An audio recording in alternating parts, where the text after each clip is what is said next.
Kaibigang Tom Sawyer, maglalakbay kung saan mo man naisip.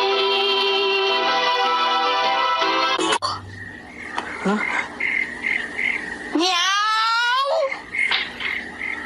Meow! Meow! Huh? Peter, hindi ikaw. Si Tom ang tinatawag ko.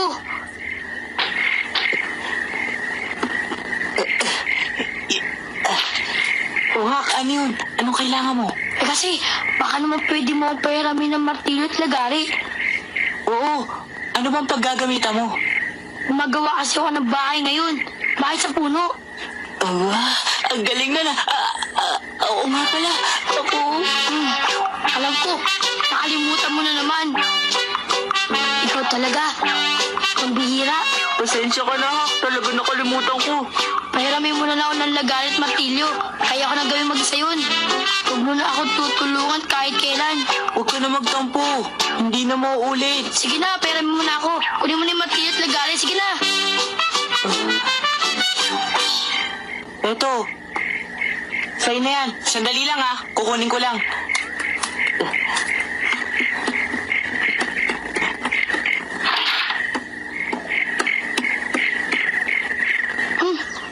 Kung di siya darating, di sana siya nangako.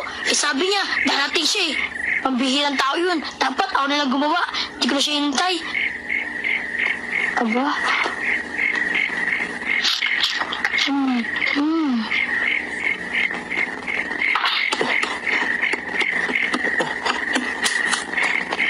Oh, eto na hinihira mo. Sinamahan ko na rin ang pako. Eto na, Hak. Bakit? Ang sarap nitong biskuit. Saan ang galing to, Tom? Saan mo kinuha? Ha? Yan, si Mary ang nagluto niyan dito sa aming bahay. Talagang masarap.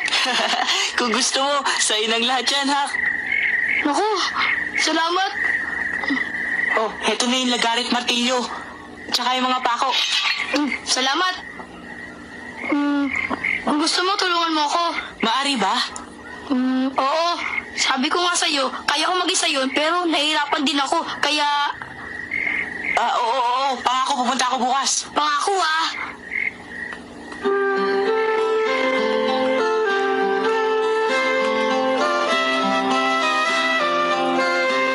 Mali ako na nakalimutan ko ang pangako ko kaya talagang tutulungan ko na siya bukas. Buti naman, naibigay ko na sa kanya mga biskwit. Ay nako, nakapangako nga pala ako kay Becky na pupuntahan ko siya bukas.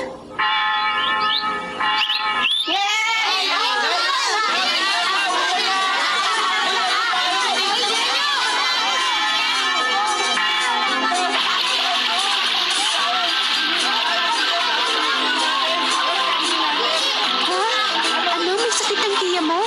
Oo, kasi Becky, kagabi po sumasakit ang tiyan niya eh. Ganun ba? At nagkaroon na rin siya ng lagnat at mahina rin ang puso niya. Ha? Naku. Kaya kailangan maaga ako umuwi mamaya. Di aalagaan mo ang tiya Polly mo. Hindi, babantayan ko lang. Sigurado ko, matutuwa yun. Kanina kasi, bago ako pumasok sa paaralan, malungkot siyang nakatingin sa akin. Masama siguro ang pakiramdam niya. Gusto ko nga sanang pumunta sa inyo mamaya. Kaya lang, ang sarap nga pala ng biscuit na bigay mo. Talaga? Nagustuhan mo ba? O sige, uwi na ako. Sana gumaling ka agad ang tiya mo. Oo, huwag ka masyado mag-alala. Sige. Sige. Huh?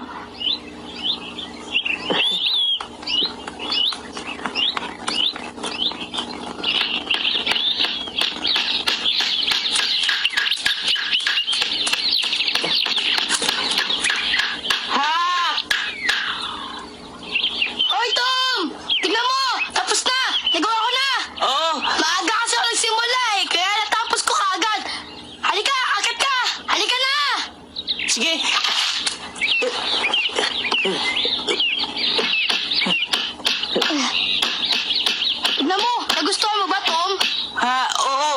iba yata doon sa unang plano mo.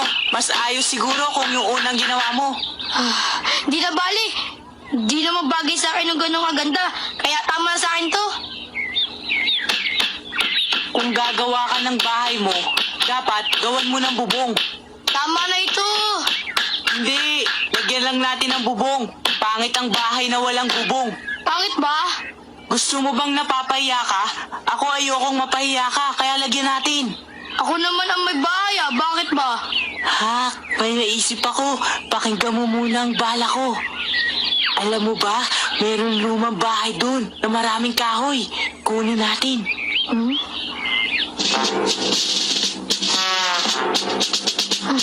Ayun, yung lumang bahay na yun. Wala pong nakatira sa bahay na yun, Tom. Wala.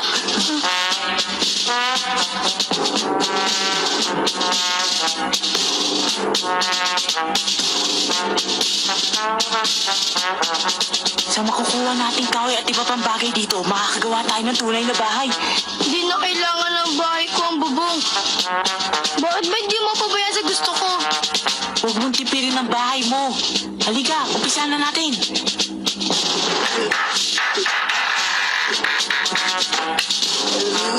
Ikaw talaga, Tom. Ang kulit mo.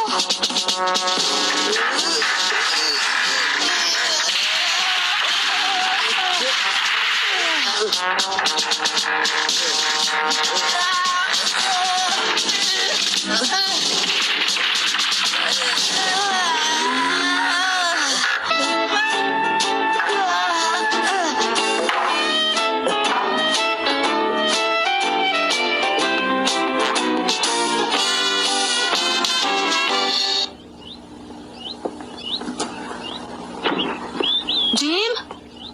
Jim? Mary, tinatawag mo ba ako? Oo, hindi naman gaanong importante. Yun nga lang siradura ng pintuan natin sa Kamalig Sirana. O sige, gagawin ko mamayang konti. Sige, bahala ka na doon, ha? Sige.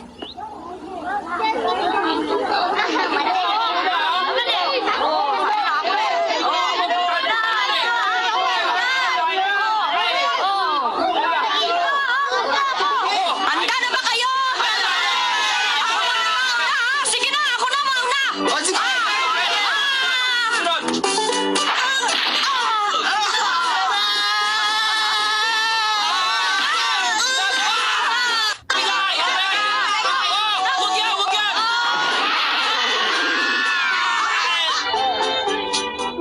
Ayaw mo bang sumali sa kanila? Ayoko. Malungkot ka yata. Hindi pa ba magaling ang tiya mo, Tom? Ha? Hindi pa eh. Kasi ang puso niya. Hayaan mo, magdadasal ako gabi-gabi para gumaling siya kaagad.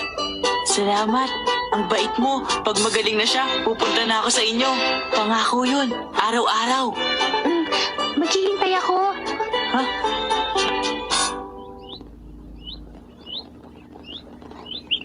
Bakit?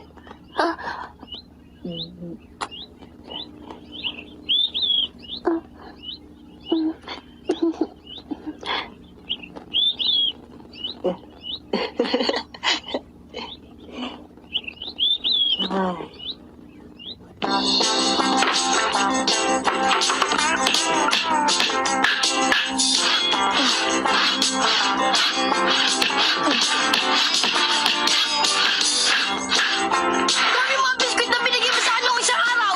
O bakit? Saan galing yun? Asa sarap? Sa mga Thatcher. Sino? Thatcher. Gawain ng nanay ni Becky. Sarap talaga. Pasensya ka na. Nagsinungaling ako sa'yo. Baliwala yun. Bakit alam mo pag hindi ako nagsasabi ng totoo sa'yo? Niliyata kita.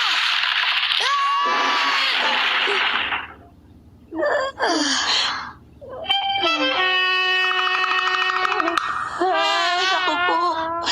Medyo mahirap ano.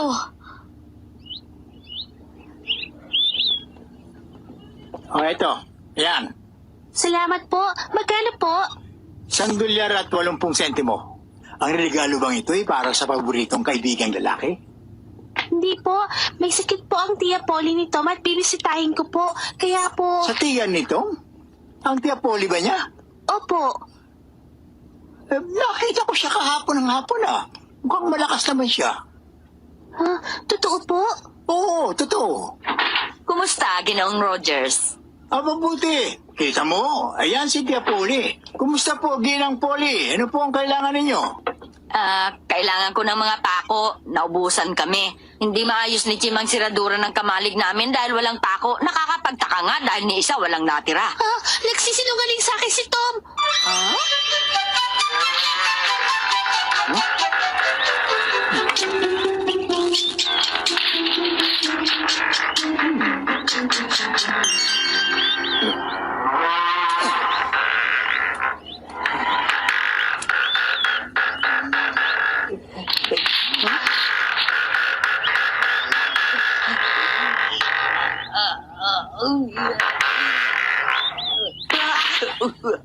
Tom, pwede bang malaman ko kung anong ginagawa mo dyan sa bintana ko? Jim, kala ko nando ka sa taniman. Ang dami na kasing nangyayaring mga nakapagtataka dito eh. Katulad ng mga nawawalang pako. Naubos lahat. Kasi... Siguro alam mo rin kung saan napunta yung mga nawawalang martilyo at lagari natin.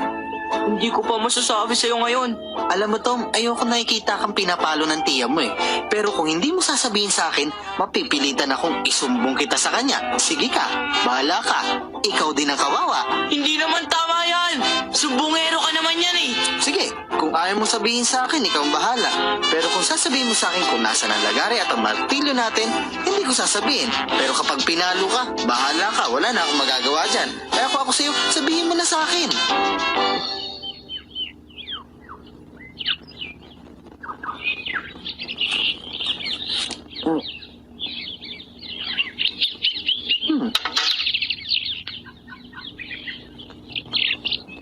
Saan mo tinago ang lagar at martilyo? Sa walang makakita. Bakit mo naman sinama si Jim dito sa bahay natin? Wala akong magagawa. Nabisto ko. Ha?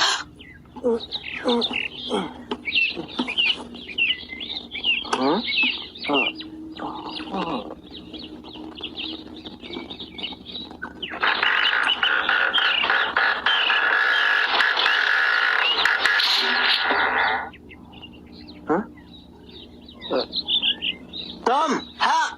Saan niyo ba nilagay yung martilyo at saka yung lagari? Hindi ko pa masasabi. Alam ko na! Hindi mo isusoli yung martilyo at saka yung lagari hanggat hindi natatapos tong bahay na to. Oo, ganun nga. Hindi ko pa ibabalik sa'yo. O sige, tutulungan ko na lang kayong maayos tong bahay na to. Yun lang naman ang tayong parang para maibalik sa akin yung mga gamit ko eh. Akong bahala, tutulungan ko kayo. Huwag na kayo mag-alala, ako na ang gagawa nito. Talaga? Oo, o dali na, asan na yung lagari tsaka martilyo, akin na. Katulong ako sa paggawa nito. Pag natapos to, babalik niyo na yung gamit ko ha.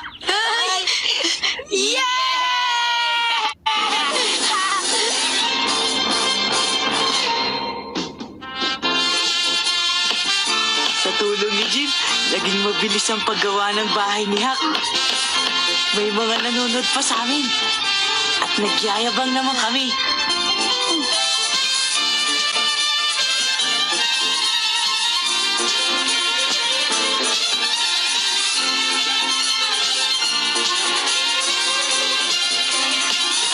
Yo!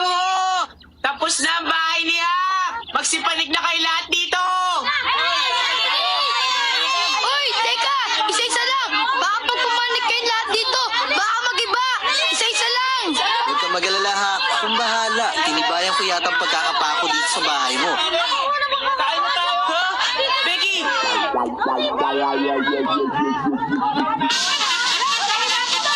Becky! Sinungaling. Patawad, Becky. Hindi ako dapat nagsinungaling. Alam mo, gusto sana kitang surpresahin eh.